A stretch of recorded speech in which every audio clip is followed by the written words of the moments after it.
কাহিনী যেইটা হচ্ছে সেইটা আগে বলি।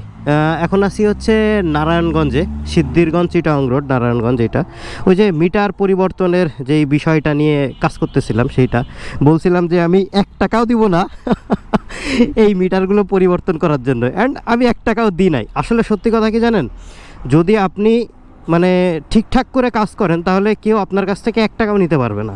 কিন্তু আপনি যদি 2 নাম্বার কাজ করাইতে চান কাউকে দিয়ে, তাইলে তো তারা টাকা চাবেই, তাই না? তো আপনি যদি ঠিকঠাক থাকেন তাহলে আপনার কাজও ঠিকঠাক হবে। এখন গতদিন যেই কাহিনীটা ছিল সেটা হচ্ছে, আমি মিটার জমা দিয়ে গেছিলাম এবং সেটা টেস্টিংয়ের জন্য আবার ঢাকায় পাঠাবে, কারণ টেস্টিং না করে তো মিটার লাগাইতে পারবে না। বাট আমার একটা মিস্টেক হয়েছে, আমি যদি সকালবেলা আইসেই আমি এই বিষয়টা নিচে যে স্টোর আছে ওনাকে জানাই দিতাম, তাহলে উনি টেস্টিংয়ের জন্য পাঠাই দিত। বাট নিয়ম যেটা হইলো সেটা হচ্ছে, আপনাকে টেস্টিংয়ের জন্য অবশ্যই কিছু টাকা দিতে হবে। টেস্টিং, মিটার রিপ্লেস, পরিবর্তন, মানে এটা সরকারি টাকা দেওয়া লাগে। কত টাকা মতো দেওয়া লাগে আমি একটু ধারণা আপনাদের দিয়ে দিই। আধার মিটার যদি চেঞ্জ করতে চান সেই ক্ষেত্রে টাকা দেওয়া লাগবে 2000-এর মতো। আর সাবগুলার জন্য মোটামুটি 850 কি 900 টাকা এরকম পড়বে আপনার এক একটা মিটার। এই টেস্টিং প্লাস খোলা লাগানো এইগুলো একদম ওই টাকার মধ্যে হয়ে যাবে। এটা গভর্নমেন্ট চার্জ, এ বাদে আর কোনো টাকা পয়সা দেওয়া লাগে না। আর একটা জায়গায় টাকা দেওয়া লাগে, সেইটা হচ্ছে কি, এই যে যেই লোকটা আসলে মিটার নিয়ে যায় আর নিয়ে আসে, এনার একটা গাড়ি ভাড়া, মানে 200-300 টাকার একটা গাড়ি ভাড়া দেওয়া লাগে। এটা আমি জানি না, এটা সরকারিভাবে না, তবে আমার মতে হচ্ছে এটা টেস্টিং করতে আমাদের নিজেদেরই নিয়ে যাওয়া লাগে, যে এটা টেস্ট করছে কিনা বা না করছে কিনা। তারপরে যখন লোক দিয়ে করাবেন তখন আপনাকে কিছু টাকা অ্যাটলিস্ট দিতে হবে। তো এই 200-300 টাকাই হচ্ছে আমি অন্যভাবে দিছি, বাদ বাকি আর 1 টাকাও লাগে নাই আমার এই মিটার রিপ্লেসমেন্ট করতে। আজকে সকালে যদি আমি টেস্টিংয়ের জন্য পাঠিয়ে দিতে পারতাম তাহলে ঈদের আগে আমার মিটারগুলো লেগে যাইতো। বাট যেহেতু আমি মিস করে ফেলছি, সেহেতু ওনারা বলতেছে ভাই আগামী পরশু দিন আবার টেস্টিংয়ের জন্য মিটার পাঠাবো, তখন আপনার এই মিটারটা পাঠিয়ে দেবো, মানে মাদার মিটার। ও আর হচ্ছে, আপনি যেই বিলটা দিবেন, মানে ওনারা যেই বিলটা দেয় ওই বিলটার ফটোকপি করতে হবে। মাদার মিটার হইলে 2 কপি আর সিঙ্গেল হইলে 1 কপি। সবগুলোর সিঙ্গেল কপি, মানে মাদার মিটারে একটা আর বাদ বাকি 2টার 1 কপি করে হচ্ছে উপরে জমা দিয়ে আসতে হবে, আপনার যেই জায়গায় হচ্ছে আপনার কাগজপাতি জমা দিতে হয়। আর স্টোরে এসে মাদার মিটারের একটা ফটোকপি আপনাকে জমা দিতে হবে। আর মূল যেই বিলগুলা সেটা হচ্ছে 1 কপি আপনার থাকবে আর 1 কপি হচ্ছে বিদ্যুৎ অফিস নিয়ে নিবে। এই মূলত হয় হচ্ছে কাহিনী। তো মিটার পরিবর্তন করা এমন আহামরি কষ্টের কাজ না, তবে আমি মিটার পরিবর্তন করার জন্য আবেদন করছিলাম হচ্ছে 5 তারিখে, আর আজকে হচ্ছে এই মাসের 23 তারিখ।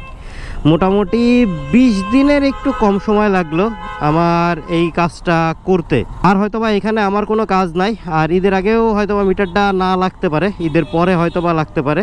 ওনারা হচ্ছে যেদিন মিটার লাগাইতে যাবে সেদিন আমাকে হয়তোবা ফোন দিবে, ফোন দিয়ে বলবে যে ভাই আপনাদের মিটার লাগাইতে আসছি। ওই দিন হয়তোবা ওনারা কিছু টাকা পয়সা চাইলেও চাইতে পারে।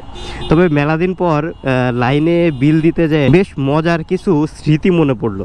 আগে আমরা যখন লাইনে মানে করতাম, বিল দিতাম, তখন যদি দেখতাম সামনে কেউ পরিচিত আছে তাহলে তার হাতে বিলটা গুঁজে দিতাম যে ভাই আমার বিলটা দিয়ে দে। আজকেও এই সেম কাহিনী হয়েছে। এলাকার লোকজন পরিচিত, হয়তোবা একজনের তার একজনের এরকম নিচ্ছে, পিছনের থেকে হাইরে লোকজন চেঁচামেচি। এখন আমি তো ভাই বহিরাগত, আমি তো আর এত কিছু করতে পারবো না। অবস্থা দেখছেন ভাই, এইসব দেখলে ভাই জানের মধ্যে চমকায় ওঠে। এরকম দুম করে বামে যদি একটা রিক্সা চলে আসে তাহলে বলেন কলিজায় জান থাকে, কি একটা অবস্থা। এই দেখেন রং সাইড মারতেছে।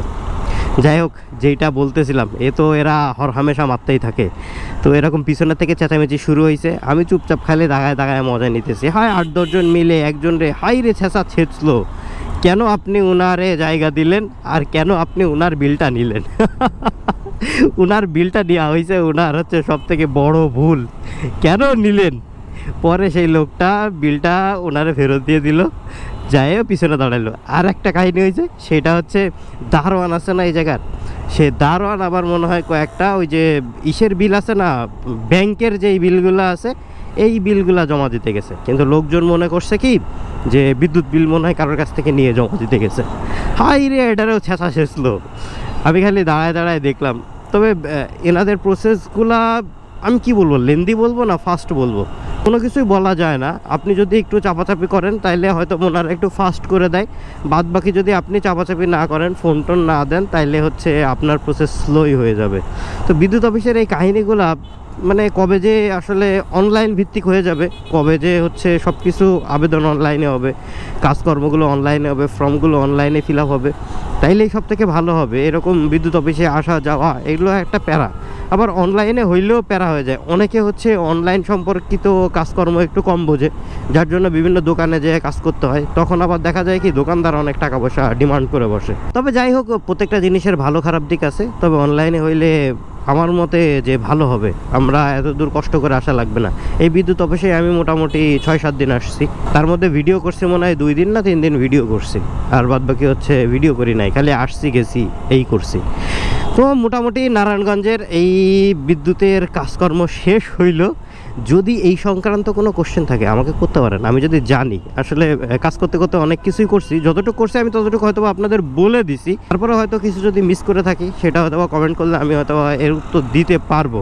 আমি মূলত ভ্লগ করি ভাই, আমার ডেইলি লাইফ ভ্লগ, আমার না মোটো ভ্লগ, না আমার ট্রাভেল ভ্লগ, না আমার কোনো কিছু। আমার হলো ডেইলি লাইফে আমি যা করতেছি এইগুলোই জাস্ট মেমোরাইজ করার জন্য আমি এই ভ্লগগুলো করি।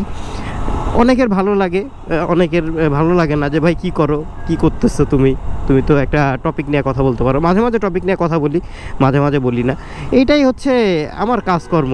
সত্যি কথা হইলো কি, যে অনেকে বলে যে ভালো লাগে তাই করি, তবে অনেকে টাকার জন্য করে, ভালো লাগে তাই করে। আমার হচ্ছে টাকা পয়সা তেমন কোনো ফ্যাক্ট না, কারণ যেহেতু আমি জব করি সেহেতু আমার টাকা পয়সা নিয়ে কোনো প্যারা নাই। তবে যদি কিছু আসে সেটা খারাপ না, তবে এখনও পর্যন্ত সেরকম কোনো কিছু আমার ফেসবুক বা ইউটিউবের থেকে হয় নাই, যার জন্য আমি এইসব নিয়ে কোনো মানে মাথাও ঘামাই না, আর ডিসঅ্যাপয়েন্টেডও না। কারণ আমি ওইভাবে ট্রাই করি না বা চেষ্টাই করি না যে কোনো কিছু হবে বা কোনো কিছু হওয়ার জন্য মানুষ একটা ট্রাই করে না যে এটার উপরে পড়েই থাকতে হবে, এরকম আমার কোনো কিছু নাই। করতেছি, এই হইলে হইলো, না হইলে না হইলো, এরকম কোনো কিছু নাই। শুনলাম এবার ঈদের ছুটি নাকি বেশ বড় করে পড়ছে, 10 দিনের পড়ছে। এইবার বাড়ি গেলে আমার অবস্থা খারাপ হবে হয়তো, বা আশা করতেছি। কি কারণে খারাপ হবে সেটা বলতেছি না, অনেকে জানে অনেকে জানে না, তবে মনের থেকে যাচ্ছি না যে বিষয়টা আমার জন্য খারাপ হয়ে যাক।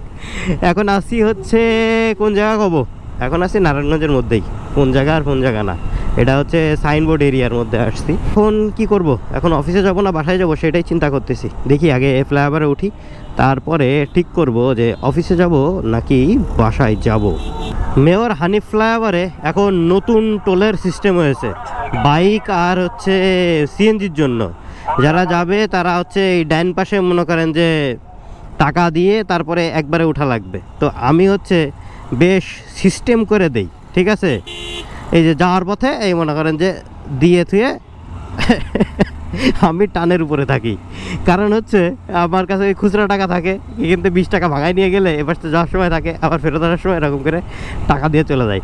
অবশ্য টোকেন নেওয়াটা উচিত, বাট আসলে টোকেন নেওয়া কতটুকু যুক্তিযুক্ত আমার মাথায় ঢোকে না, কারণ এই উদা কাজেই মনে করেন যে এটা করে।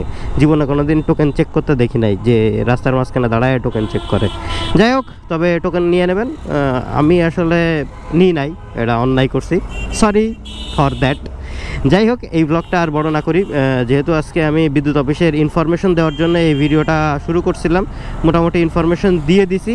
আর আগের ব্লগে বলছি যে আমি কি করছি অ্যান্ড কিভাবে করছি। তাইলে এই ভিডিওটা এই পর্যন্তই থাক। ভিডিওটা যদি ভালো লাগে থাকে বা আপনাদের কোনো উপকারে এসে থাকে তাহলে অবশ্যই একটা লাইক দিয়ে দিবেন। আর এমন ভিডিও বা ভ্লগ আরও দেখতে চাইলে আমার ফেসবুক পেজটা ফলো করতে পারেন, ইউটিউব চ্যানেলটা সাবস্ক্রাইব করতে পারেন। আর যতদিন না নতুন একটা ভিডিও বা ভ্লগ আসতেছে ততদিন সবাই থাকবেন ভালো, সবাই থাকবেন সুস্থ, দোয়া করবেন আমার জন্য।